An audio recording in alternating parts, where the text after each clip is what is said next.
Kuqalile namhlanje ekuseni ukuphekwa ngemibuzo kwesisulu uAndisiwe Dike ngabameli babamangalelwa eNkantolo ePhakeme yaseBhayi.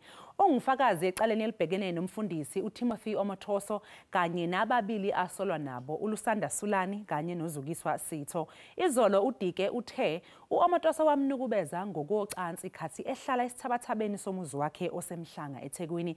Sixwayisa ke abaneyinhliziyo ezwelayo ngalombiko. Ummeli womangalelwa uPeter uqale ngokuphosa imibuzo malungana nezingxenye ezithile zobufakazi bukaDike esitatimendeni sakhe esifungelwe.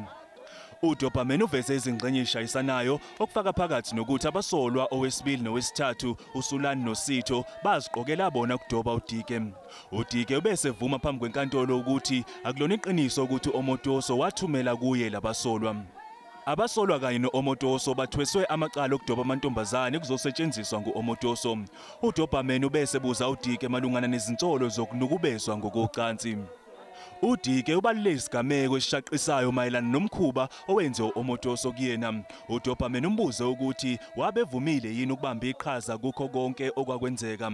uDike uthena kuba engazange aphimise ngomlomo kepha wakhombisa ngezenzo ukuthi akeneme ngesenzo sikaOmotoso. umbuzo ukuthi uma wayengathandi kungani angena egunjini wahluthulela eminyango waphinde walala embhedeni. Eziphendulela uDike uthe wabe azi ukuthi yini elindeleke kuyena kwazise lesigameko wabe ngasiqabuki. Icala liyaqhubeka.